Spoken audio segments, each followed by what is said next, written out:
আর বলছি আপনার কিছু ছেলে পেলে আছে, ঠিক আছে, যারা স্থানীয়, ওরা আমার নিয়ে টিকটক করে, আপনারা কি দেখেছেন কোনোদিন?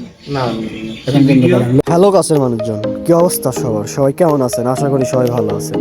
আমিও আপনাদের দয়া আলহামদুলিল্লাহ ভালো আছি এবং সবসময় ভালো থাকার চেষ্টা করি। আজকে কথা বলছি পাবনার বিশেষ বিশেষ স্থান সম্পর্কে। শহীদ বীর মুক্তিযোদ্ধা কে এ বরকত ফটক, জেলা কমান্ডারের কার্যালয়, আনসার ও গ্রাম প্রতিরক্ষা বাহিনী পাবনা। তাদের মেইন স্লোগান শান্তি, শৃঙ্খলা ও উন্নয়ন, নিরাপত্তায় সর্বত্র আমরা। বাংলাদেশ আমার দেশ, আমার দেশ আমার প্রেম। তারপরে রয়েছে আমাদের প্রাণপ্রিয় পাবনা জেলার গর্ব পাবনা মেডিকেল কলেজ হাসপাতাল, যার লোকেশন হেমায়েতপুর পাবনা। আর এরপরে থাকছে আমাদের লাইসেন্স অফিস পাবনা মানসিক হাসপাতাল পাবনা। গণপ্রজাতন্ত্রী বাংলাদেশ সরকার।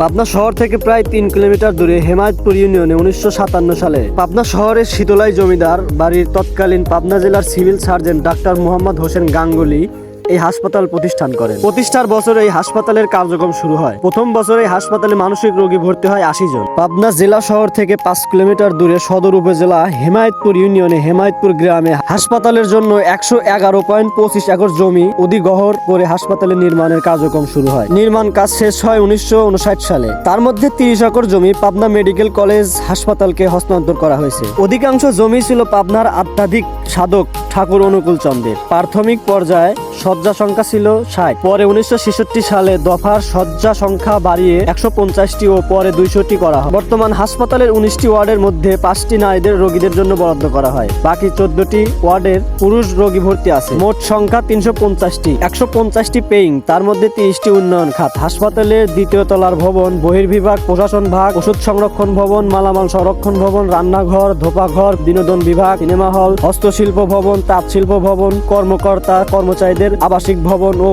কটেজ মিলিয়ে 52টি ভবন রয়েছে। পাবনা মানসিক হাসপাতাল প্রতিবন্ধী, অসুস্থ অথবা আহতকে ওষুধ, শস্য চিকিৎসা এবং যথাযথ সেবা প্রদানকারী প্রতিষ্ঠান।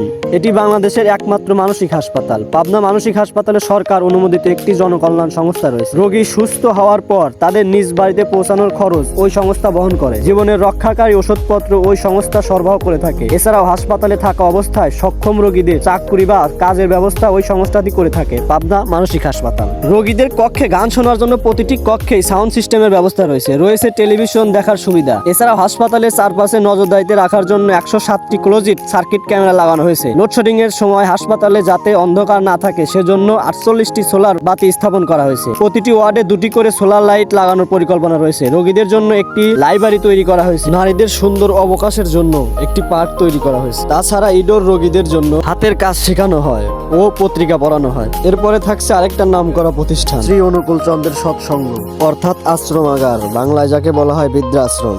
সৎসঙ্গ প্রকাশনায় শ্রী ঠাকুর অনুকূল চন্দ্র সৎসঙ্গ পরম তীর্থ হেমায়েতপুর পাবনা। হিন্দু ধর্ম অবলম্বীদের জন্য এটা প্রতিষ্ঠিত হয়। এই প্রতিষ্ঠানের কাজ প্রায় সেম আমাদের বৃদ্ধাশ্রমের মতো। যখন একবারে অসহায় হয়ে পড়ে তখন এই ফাউন্ডেশন গুলো তাদেরকে সহযোগিতা করে থাকে। তবে এই প্রতিষ্ঠানের মধ্যে সকল কিছুই রয়েছে। আপনার যেটা যেটা প্রয়োজন আপনাকে সবকিছুই দেওয়া হবে। চিকিৎসা, খাদ্য, বসবাস করার মতো প্রয়োজন যা যা জিনিস আপনাকে সবকিছুই দেওয়া হবে। আপনার নিত্য নতুন প্রয়োজনীয় জিনিসপাতি সকল কিছুই দেওয়া হবে। এরপরে থাকছে আমাদের পাবনা ক্রিকেট স্টেডিয়াম। একটা কথা কি, আমাদের পাবনাতে সবকিছুই রয়েছে, এগুলো আপনাকে খুঁজে বের করতে হবে।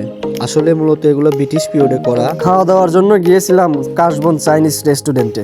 ভিতরের পরিবেশ একেবারে খারাপ না, ভালোই, মোটামুটি চলে আর কি। আমরা খাওয়া দাওয়া করতে গেছিলাম 3টার দিকে যাওয়ার কারণে হোটেলের মধ্যে লোকজন কম ছিল।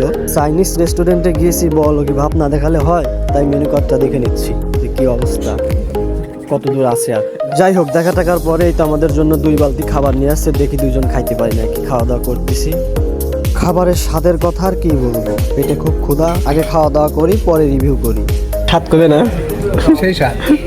এই প্যাকেজে 20% ডিসকাউন্ট ছিল, যার কারণে আমরা এই প্যাকেজটা নিয়েছিলাম। আর খাবারের স্বাদ সম্পর্কে নাই বললাম। আর এই রেস্টুরেন্টের লোকেশন ছিল হোটেল প্রবাসী ইন্টারন্যাশনালের হাতের বাম পাশে, শাপলা চত্বর, রূপকথা রোড, পাবনা। খাওয়া দাওয়া শেষ, বের হয়ে পড়তেছি। এরপরে থাকছে আমাদের পাবনা রূপকথা হল। পাবনা শহরের মধ্যে 2টি হল ছিল, যার মধ্যে বিনাবানি কর্তৃপক্ষ এটি বন্ধ ঘোষণা করে। আর বর্তমান রূপকথাই চলছে। আর রূপকথার পরিবেশটা অন্যরকম। আপনিও চাইলে চলে আসতে পারেন আমাদের রূপকথা সিনেমা হল। ছবি দেখার জন্য আমাদের মূলত এই রূপকথা হলটি আছে, তাছাড়া অন্য কোনো হল নেই। আর হলের লোকেশন হলো শাপলা চত্বর, রূপকথা রোড, পাবনা জেলা, পাবনা। তো সবাইকে অসংখ্য ধন্যবাদ জানিয়ে আজকের মতো শেষ করছি। সবাই ভালো থাকবেন, সুস্থ থাকবেন। ভিডিওতে লাইক কমেন্ট করতে ভুলবেন না।